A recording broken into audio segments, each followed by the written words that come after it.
Hello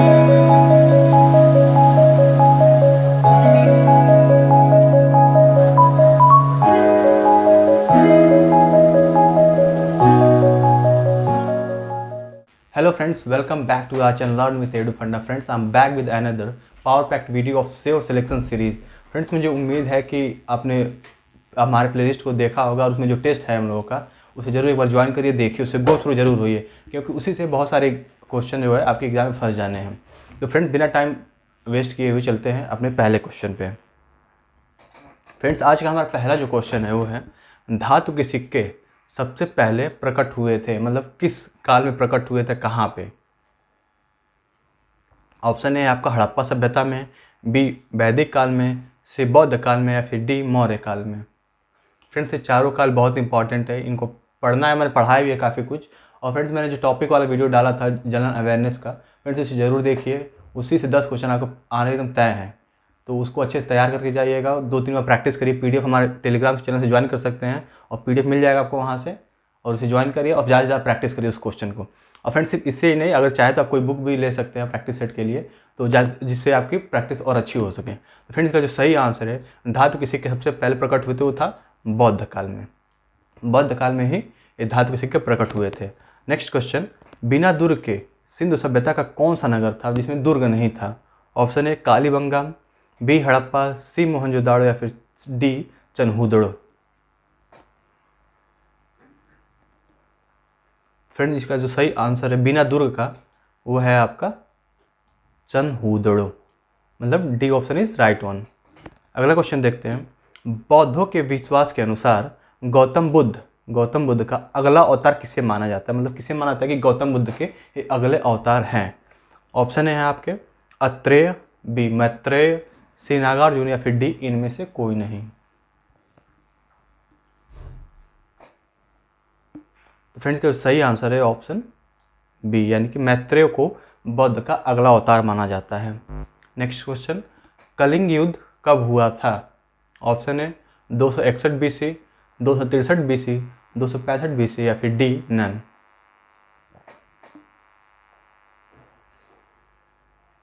का सही answer है, जो कलिंग युद्ध हुआ था वो हुआ था 261 बीसी में।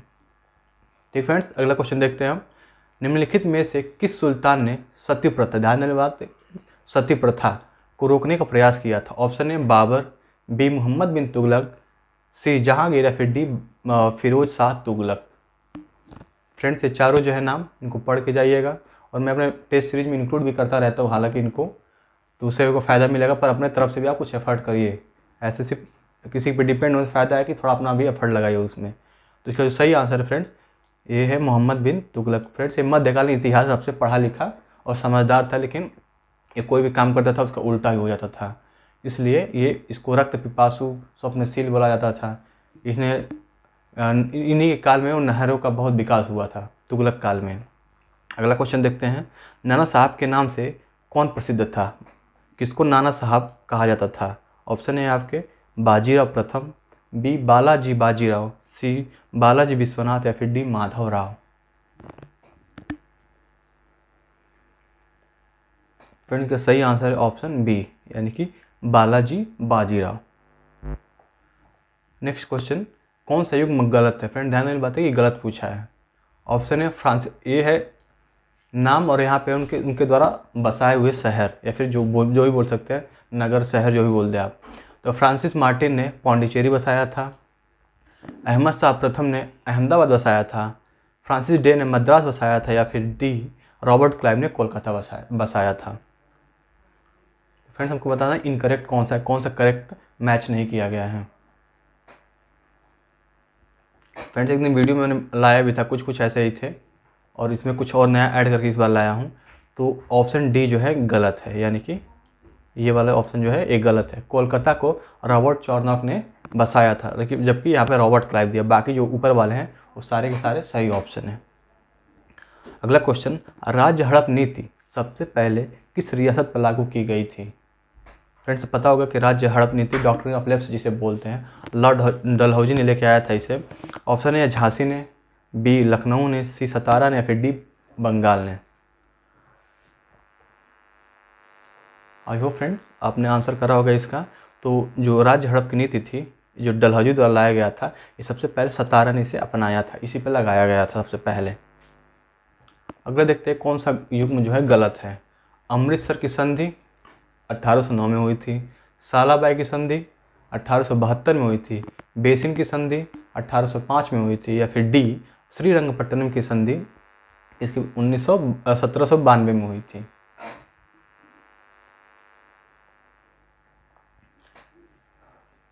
आई होप आपने इसका आंसर कर दिया होगा कौन सा गलत है। फ्रेंड्स, ये चारों ही आप याद करके जाइएगा। तो इसमें जो गलत वाला ऑप्शन है, यह है आपका बेसिन की संधि।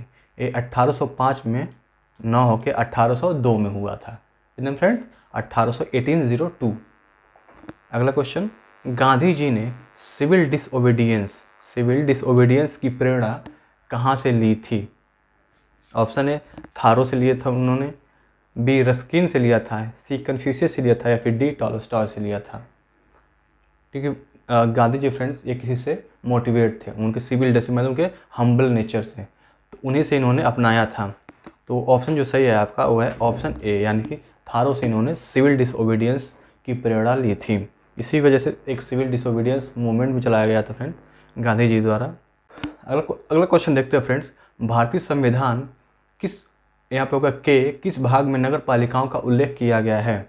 ऑप्शन ए भाग 5, ऑप्शन बी भाग 7, ऑप्शन सी भाग 8, या फिर ऑप्शन डी भाग 9A। तो फ्रेंड्स, अगर हम लोग ऑप्शन ए की बात करें तो भाग 5 में दिया गया है संघ की कार्यपालिका, और भाग 8 की बात करते हैं इसमें यूटीज़ के बारे में बताया, यूनियन टेरिटरीज़ की, और जबकि भाग 9A में यही आपका सही आंसर है, जिसमें नगर पालिकाओं के बारे में उल्लेख किया गया है। अगला क्वेश्चन देखते हैं फ्रेंड्स, भारतीय संविधान के संघ सूची में विषयों की संख्या, मतलब कितने विषय हैं उसमें? ऑप्शन है 97, बी 100, सी 47, या फिर डी 66 या 66 बोल सकते हैं इसे। तो फ्रेंड्स का जो सही आंसर है, ये जो संघ सूची में है उसमें 97 विषयों का जिक्र किया गया है, जबकि कॉन्करेंट लिस्ट में आपका है 47, और स्टेट लिस्ट की बात करें अगर हम तो उसमें 100 सब्जेक्ट्स हैं। तो फ्रेंड्स ये सब्जेक्ट्स जो है वो भी बहुत इंपॉर्टेंट पूछ लेता है कि मतलब ये जैसे विदेश मंत्रालय किसके अंतर अधीन आता है, किस लिस्ट में दिया गया है, तो वो जो है आपका यूनियन लिस्ट में दिया गया है। ऐसे ही बहुत सारे हैं, इनको पढ़ लीजिएगा, जो इंपॉर्टेंट है, जो काफ़ी एग्जाम में पूछा गया है। किसी अगर सेट को उठाएंगे आप प्रीवियस ईयर वाले, तो उसमें पता चल जाता है कि कौन कौन से इंपॉर्टेंट है। किस प्रकार की सरकार में दोहरी नागरिकता एक महत्वपूर्ण स्थान रखती है? ध्यान देने वाली बात है फ्रेंड्स कि दोहरी नागरिकता। ऑप्शन है संसदात्मक, ऑप्शन बी संघीय, सी एकात्मक, या फिर डी सत्तावादी। इनका सही आंसर है ऑप्शन बी, यानी कि संघीय। नेक्स्ट क्वेश्चन, केंद्रीय सरकार का उच्चतम सिविल अधिकारी कौन होता है? उच्चतम सिविल अधिकारी की बात कर रहा है फ्रेंड्स, सिविल अधिकारी। ऑप्शन ए है आपका महान्यायवादी, बी मंत्रिमंडल सचिव, सी गृह सचिव, या फिर डी प्रधानमंत्री का सचिव। अगर महान्यायवादी की बात करें तो ये तो होता है आपका विधिक जो अधिकारी तो सबसे बड़ा केंद्र सरकार का वो होता है महान्यायवादी। लेकिन यहाँ पूछा सिविल अधिकारी तो होता है मंत्रिमंडल का जो सचिव होता है, सबसे बड़ा अधिकारी होता है सिविल। अगला क्वेश्चन, मंत्रिमंडल सामूहिक रूप से किसके प्रति उत्तरदायी होती है? सामूहिक रूप से फ्रेंड देखना है कि सामूहिक रूप से, क्योंकि व्यक्तिगत रूप से भी होता है, तो यहाँ पूछा गया कि सामूहिक रूप से। तो ऑप्शन ए इसका है राज्यसभा के प्रति, बी लोकसभा के प्रति, सी राष्ट्रपति के प्रति, या फिर डी प्रधानमंत्री के प्रति।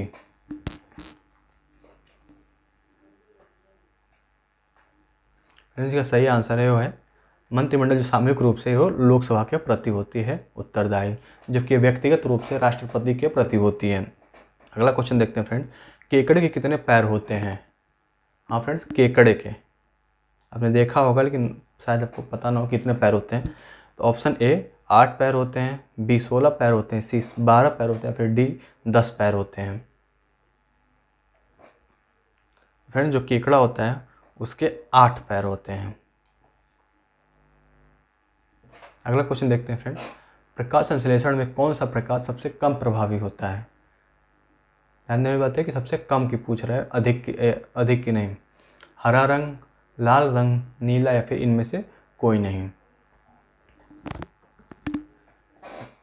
फ्रेंड्स बहुत इंपॉर्टेंट मैं सूचना देना चाहता हूँ आपको। मैं जल्दी ही कल या परसों में करंट अफेयर्स की बहुत एक मैराथन जैसा लेकर आ रहा हूँ, 2-3 घंटे की वीडियो 2 पार्ट में आएगी फ्रेंड्स। वो जनवरी से लेके आपके जून एकदम एंड तक होगी। उसमें ऐसा नहीं कि जून स्टार्टिंग तक नहीं, पूरा जून तक होगा। और उससे हर एग्जाम में आपको क्वेश्चन मिलने हैं, क्योंकि पता है आपका करंट अफेयर्स तो आना ही है 10 क्वेश्चन हम लोग के एग्जाम में। और सिर्फ ये पीईटी के लिए नहीं, बल्कि जो जीडी का एग्ज़ाम होने वाला है या फिर कोई भी एग्ज़ाम होता है उसमें करंट अफेयर्स अच्छे खाते उसका वेटेज रहता है। तो उसके लिए मैं लेके आ रहा हूँ एक मैराथन जैसा 2 घंटे का वीडियो हो सकता है, पहला या फिर दूसरा। इसी तरह का मतलब 1.5 से 2 घंटे के वीडियो होंगे, 2 वीडियो होगा, आपका सारा 6 महीने उसमें आ जाएगा। और सब सेलेक्टिव और मोस्ट इंपॉर्टेंट जो एक्सपेक्टेड क्वेश्चन है उन्हीं को मैंने उसमें ऐड किया है। तो आप ज़रूर उस सीरीज़ को ज्वाइन करें, उसे ज़रूर देखिएगा, भूलिएगा मत उसे। फ्रेंड्स अगर बात करें सबसे कम प्रभावित, वो ऑप्शन है आपका सी, नीला। अगला क्वेश्चन देखते हैं, किस तरह का घनत्व सबसे कम है। यहाँ पर होना चाहिए किस तरह के पदार्थ का घनत्व सबसे कम है। ऑप्शन ए पारा, बी स्वच्छ जल, सी पेट्रोल या फिर डी नमकीन जल। फ्रेंड्स ये बहुत प्रैक्टिकल क्वेश्चन है, आपने शायद देखा होगा इसे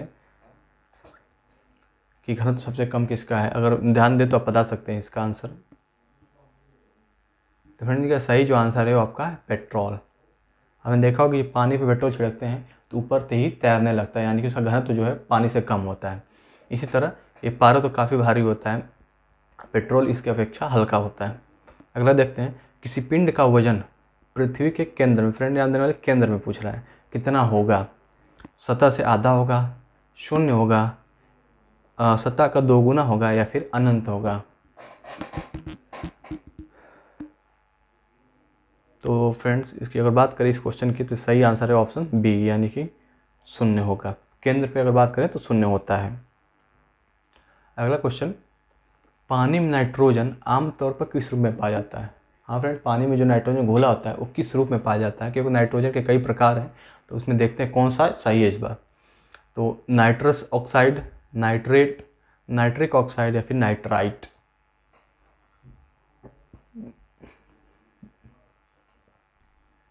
तो इसका सही आंसर है जो पानी होता है, पानी में नाइट्रोजन होता है वो नाइट्रेट के फॉर्म में उसमें घुला रहता है।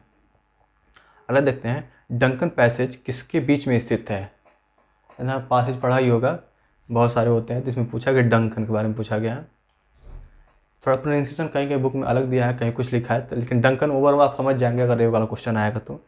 ऑप्शन ए है आपके दक्षिणी और लिटिल अंडमान के मध्य, ऑप्शन बी उत्तरी और दक्षिणी अंडमान के मध्य, ऑप्शन सी अंडमान और निकोबार के मध्य, और डी इनमें से कोई नहीं। फ्रेंड्स का सही आंसर है ऑप्शन ए, यानी कि दक्षिणी और लिटिल अंडमान के बीच, जबकि अंडमान और निकोबार के बीच 10 डिग्री चैनल पाया जाता है, पाया क्या जाता है मतलब स्थित है। अगला क्वेश्चन देखते हैं, भारतीय उपमहाद्वीप किसका अंग था। अंगारा land, Gondwana land, Jurassic land या फिर डी नन। फ्रेंड्स पता ही होगा कि भारत मतलब जो जितने भी कॉन्टिनेंट हैं एक टाइम सब एक हुआ करते थे। तो पूछ रहा है कि जब भारतीय उपमहाद्वीप था ये पहले जब था डिवीज़न से पहले वो किसका हिस्सा था। तो फ्रेंड्स ये सही आंसर है ऑप्शन बी, यानी कि गोंडवाना लैंड का। मैक्सिमम जो नीचे वाले पार्ट है मतलब सदर्न हेमिस्फीयर में वो गोंडवाना लैंड के हैं, जबकि नदर्न हेमिस्फीयर के जो हैं वो अंगार लैंड के हिस्सा थे। भारत और पाकिस्तान के बीच में पाई जाने वाली अंतर्राष्ट्रीय सीमा को क्या कहते हैं, उसका क्या नाम दिया गया है। Option A McMahon, B Radcliffe, C Durand या फिर डी इनमें से कोई नहीं। इनमें से कोई नहीं होगा यहाँ पे।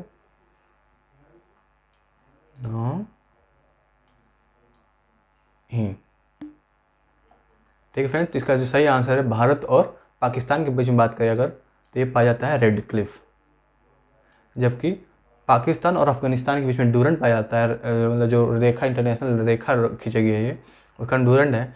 और मैकमोहन जो है भारत और चाइना के बीच में है। अगला क्वेश्चन, पृथ्वी पर दिन और रात, मतलब ये क्वेश्चन कहना चाहता है फ्रेंड्स, यहाँ थोड़ा मिसप्रिंट हो गया है। ये हमारे जो एडिटर साहब हैं जो टाइपिंग करते हैं ये थोड़ा सा मन से काम नहीं कर रहे हैं अपना, तो इनकी सैलरी काटनी पड़ेगी मुझे लग रहा है। तो फ्रेंड्स ये जो पूछ रहा है कि जो पृथ्वी पर दिन और रात होता है किस कारण से होता है, मतलब इसके पीछे कारण क्या है। तो पृथ्वी घूर्णन के कारण, पृथ्वी के परिक्रमण के कारण, सी घूर्णन और परिक्रमण के कारण या फिर डी इनमें से कोई नहीं। फ्रेंड्स का सही आंसर ऑप्शन ए, पृथ्वी के घूर्णन के कारण।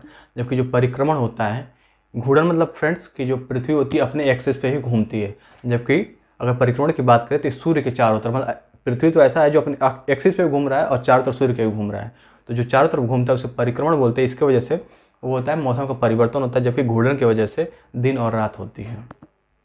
बलुई पत्थर किस रूप में रूपांतरित होती है? ऑप्शन ए कोयला में, संगमरमर में, क्वार्ट्ज में, या फिर डी इनमें से कोई नहीं, नन। फ्रेंड्स आपको जैसा पता होगा कि 3 तरह के रॉक्स होते हैं, मेटामॉर्फिक, सेडिमेंट्री, इग्नियस। हालांकि इग्नियस पहले आता है, फिर सेडिमेंट्री, और लास्ट में प्रेशर और टेम्परेचर की वजह से, हाई प्रेशर और टेम्परेचर की वजह से वो क्या मेटामॉर्फिक में कन्वर्ट हो जाता है। पर यहाँ पे जो पूछा हमसे बलुई पत्थर के बारे में, जो बलुआ पत्थर होता है क्वार्ट्ज में कन्वर्ट हो जाता है। अगला क्वेश्चन देखते हैं हम। भारत किस देश को लौह अयस्क सर्वाधिक निर्यात करता है? ध्यान देने बात है कि फ्रेंड्स लौह अयस्क की बात कर रहा है, किसको निर्यात करता है, किस देश को? ऑप्शन है Japan, B America, C Canada, या फिर डी ऑस्ट्रेलिया।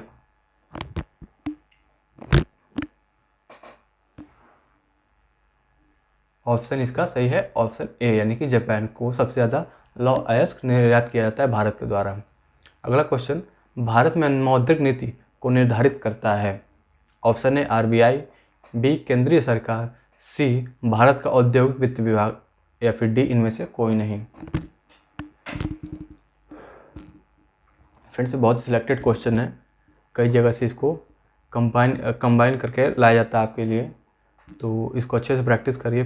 पीडीएफ लेके इसका ज़्यादा से ज़्यादा प्रैक्टिस करें, इसका 2-3 बार प्रैक्टिस करेंगे फ्रेंड तो ये याद हो जाएगा। फिर किसी भी एग्जाम में बैठेंगे अगर इसी रिलेटेड क्वेश्चन आएगा तो आप जरूर कर लेंगे।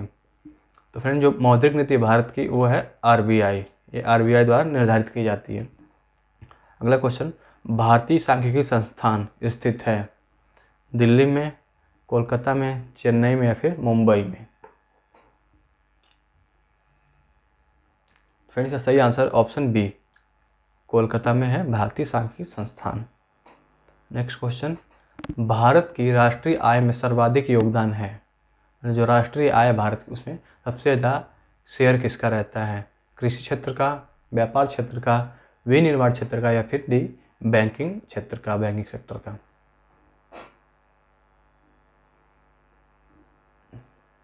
फ्रेंड का सही आंसर है जो राष्ट्रीय आय में सर्वाधिक योगदान देता है वो है विनिर्माण क्षेत्र।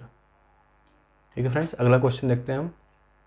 भारत में मान्यता प्राप्त स्टॉक एक्सचेंज की संख्या है, मतलब कितने स्टॉक एक्सचेंज को मान्यता प्राप्त हुई है? ऑप्शन है 10, बी 16, सी 23, या फिर डी 26? फ्रेंड का सही आंसर है ऑप्शन सी 23। 23 ऐसे स्टॉक एक्सचेंज है जिनको मान्यता प्राप्त है। अगला क्वेश्चन, शुद्ध वाक्य का चयन करें। फ्रेंड ध्यान देना कि शुद्ध वाक्य का, भारत में अनेक जाति है, भारत में अनेकों जाति हैं, भारत में अनेक जातियां हैं, या फिर डी भारत में अनेकों जातियां हैं? हम बहुत ही आसान सा है क्योंकि 2-3 ऑप्शन तो ऐसे एलिमिनेट हो जाएंगे, उसमें कुछ ऐसे मिस्टेक है सिली टाइप के, बाकी आप बता ही सकते हैं कौन सा होगा इसमें। फ्रेंड इसका सही आंसर है ऑप्शन सी, भारत में अनेक जातियां हैं। निम्न में से कौन सा पुल्लिंग नहीं है? यहाँ ध्यान देना है, पुल्लिंग नहीं है। चढ़ाव, लड़कपन, पानी, या फिर डी रात? फ्रेंड्स अगर बात करें पुल्लिंग नहीं है तो एक ही है ऑप्शन रात, ये होता है स्त्रीलिंग, बाकी सब पानी, लड़कपन, चढ़ाव ये सब पुल्लिंग होते हैं। व्याप्त में संधि है गुण संधि, दीर्घ संधि, यड़ संधि, या फिर डी अयादि संधि? फ्रेंड्स अगर बेसिक रूल पता हो संधियों के तो आप बहुत आसानी से कर सकते हैं, बहुत टफ नहीं पूछने वाला है। हालांकि किसी भी एग्ज़ाम में जो नॉर्मल लेवल से एसआई तक के एग्ज़ाम में बहुत नॉर्मल पूछता है ये सब। तो जो व्याप्त में संधि है वो है यण संधि। व्याप्त का रूल है फ्रेंड्स कि अगर जो आधा लगा रहता है, आधे वर्ड्स रहते हैं, तो वहाँ पे ज़्यादातर मतलब क्या 98% तक आपका यण संधि होती है, तो यहाँ पे तो यण है ही। अगला क्वेश्चन, मछली शब्द का पर्यायवाची नहीं है? मत्स्य, मीन, जलोदर, या फिर डी सफरी?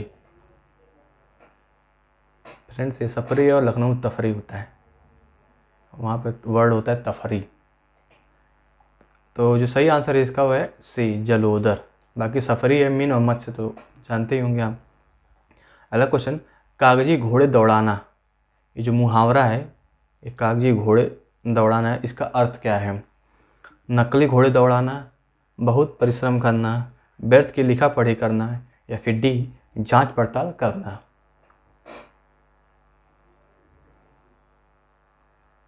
इसका सही आंसर फ्रेंड्स व्यर्थ की लिखा पढ़ी करना। अगला क्वेश्चन देखते हैं, अब इंग्लिश वाला थोड़ा देख ले 5 question. My uncle promised me a present, इसको पैसिव वॉइस बनाना है। तो ऑप्शन है आपके I was promised by my uncle होगा यहाँ पे, तो मिस्टेक है, चलिए छोड़िए इसको। A present was promised by my uncle to me. C option है I was promised a present by my uncle. Option D I had been promised a present by my uncle. Friend देख बताना है कि कौन सा इसमें सही होगा। मैं हर बार बता रहा हूँ कि बेसिक रूल एक बार देख लीजिएगा आप बुक से।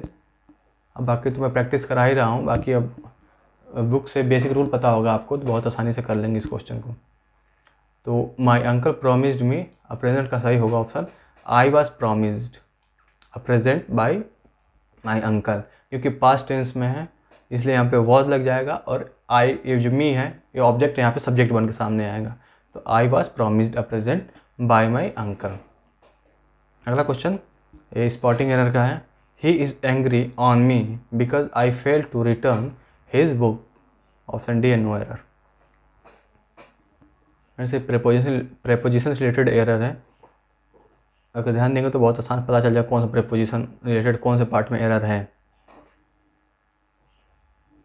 तो इसका सही आंसर फ्रेंड्स ए ऑप्शन, यानी कि ही इज़ एंग्री ऑन में नहीं होता है, एट होता है फिर विद होता है। अगर पर्सन की बात करें तो विद होगा यहाँ पे, he is angry with me because I fail to return his book. अगला क्वेश्चन देखते हैं। I said to him why are you working so hard. ये बताना है हमको, नरेशन है, इंडायरेक्ट में बताना है। तो I asked him why he was working so hard. Option B I asked him why he was working so hard. C option है I asked him why had he been working so hard, या फिर D I asked him why he had been working so hard.